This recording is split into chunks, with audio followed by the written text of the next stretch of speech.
चलिए बच्चों, आज की क्लास शुरुआत करते हैं। आप लोग यूपी बोर्ड एग्जाम से तैयारी कर रहे हो। जो आपका फिजिक्स का पहला चैप्टर है वैद्युत आवेश तथा क्षेत्र, यह आपका पहला चैप्टर है। इस चैप्टर को हम देख रहे हैं। आज के इस लेक्चर्स में हम जो चर्चा करने वाले हैं, हमारा जो मोस्ट इंपॉर्टेंट टॉपिक है कि वैद्युत द्विध्रुव क्या होते हैं और द्विध्रुव का आघूर्ण क्या होता है। इन दोनों टॉपिक को अच्छे से समझने वाले हैं। ये आपके बोर्ड एग्जाम्स में कई बार जो है नंबर लगा के पूछे गए हैं, तो आप लोग वीडियो के अंत तक बने रहिएगा। देखना अभी आपका अच्छे से तैयार हो जाएगा। इसके पहले के लेक्चर्स अगर आप लोगों ने नहीं देखा है तो नीचे डिस्क्रिप्शन प्लेलिस्ट मिल जाएगा, आप जा करके आराम से सभी वीडियोस को देख करके अपने यूपी बोर्ड एग्जाम से तैयारी कर सकते हैं। तो चलिए बच्चों, शुरू करते हैं आज की क्लास और देखते हैं। सबसे पहले देखेंगे ये द्विध्रुव डाइपोल मोमेंट्स क्या होते हैं, द्विध्रुव आघूर्ण होता क्या है। तो पहले वैद्युत द्विध्रुव समझ लेते हैं। देखो भाई, अगर हम बात करें वैद्युत द्विध्रुव क्या होते हैं, तो पहले द्विध्रुव जान लेते हैं। भाई वैद्युत द्विध्रुव की अगर हम बात करें तो वैद्युत द्विध्रुव मतलब नाम, देखो नाम से आप जो है काम समझिए। वैद्युत द्विध्रुव, भाई वैद्युत की बात हो रहा है तो वैद्युत में आप जानते हो प्लस माइनस चार्ज होता ही है। द्विध्रुव मतलब दो ध्रुव हो, मतलब दो पोल हो। तो इसमें होता क्या है कि मान लीजिए हमारे पास दो आवेश है, समान आवेश है, यानी जितना आवेश इधर है उतना आवेश इधर है, और दोनों जो है कुछ दूरी पर, अल्पतम दूरी पर रखे गए।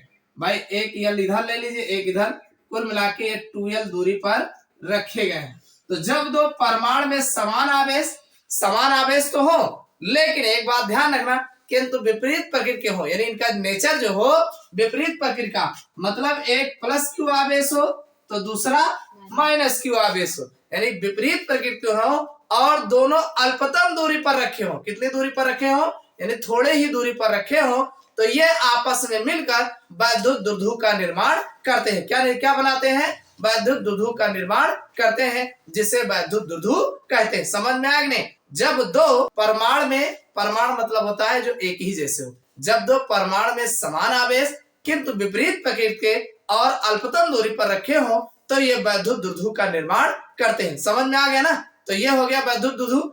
अब ये द्विध्रुव आघूर्ण क्या होता है, ये भी आपके बोर्ड एग्जाम में पूछा जाता है। तो चलिए वैद्युत द्विध्रुव का आघूर्ण भी जान लेते हैं। देखो बच्चों, अगर हम बात करें वैद्युत द्विध्रुव आघूर्ण क्या होते हैं, अब ये वैद्युत द्विध्रुव आघूर्ण क्या होता है, तो ध्यान सुनिए। हमने आपको कहा कि दो आवेश होते हैं और समान प्रकृति के, यानी समान होते हैं, इनका परिमाण समान होता है, माने जितना वजन ही रहे उतने वजन वो रहता है। परमाणु समान होता है लेकिन आवेश विपरीत होता है, तो केवल आवेश से विपरीत होता है ना, परमाणु तो समान है। तो अगर हम द्विध्रुव आघूर्ण बताने जा रहे हैं तो भाई जब दोनों समान है, केवल चार्ज अलग अलग है, तो एक आवेश का मान ले लेते हैं। क्या ले लेते हैं, दोनों में से एक आवेश का मान ले लेते हैं, और उन दोनों आवेशों के बीच की दूरी कितनी है उनको ले लेते हैं। तो दोनों आवेशों के बीच की दूरी तथा एक आवेश का मान, दोनों का गुणनफल जो होता है वो वैद्युत द्विध्रुव आघूर्ण कहलाता है। समझ में आ गया। भाई हमने क्या लिखा, जब दो आवेशों में एक आवेश का मान,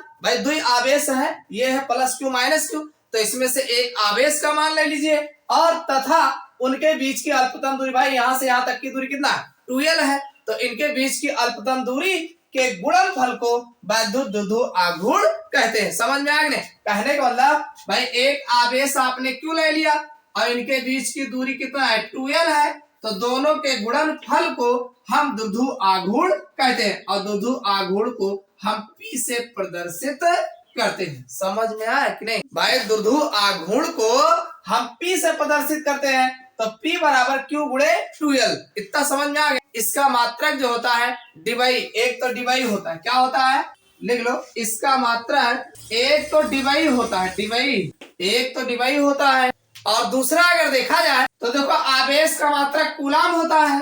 तो आप जानते हैं कूलाम, और फिर और लंबाई किसमें रहती है, मीटर में रहती है, तो कूलाम मीटर हो जाएगा। भाई कूलाम मीटर हो जाएगा। समझ में आ गया। इसको ऐसे लिख सकते हो, या कूलाम को Q और मीटर को M, QM लिख सकते हो। और सुनिए, अगर इसकी बीमा की बात करें तो लिख लो इसकी बीमा, भाई कूलाम की बीमा 80 होता है, भाई कूलाम की बीमा जो होता है 80 होता है, और मीटर लंबाई में रहता है तो यल हो जाएगा।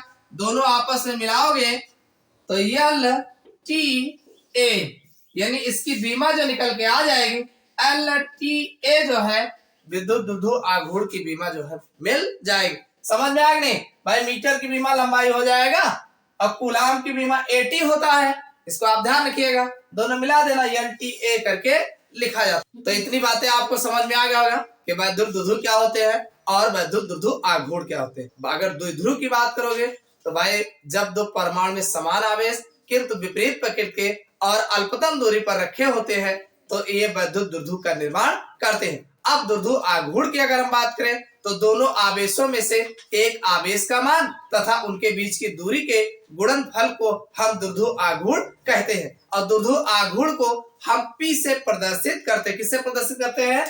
आप लिख सकते हैं इसे P से प्रदर्शित करते हैं, हो जाएगा ना भाई P। ये द्विध्रुव आघूर्ण को हम P से प्रदर्शित करते हैं। P बराबर Q गुणे 2L हो जाएगा और इसका मात्रक जो होता है एक तो डिवाइड लिखा जाता है और दूसरा आप जाने रहिएगा कूलाम मीटर। क्या होता है?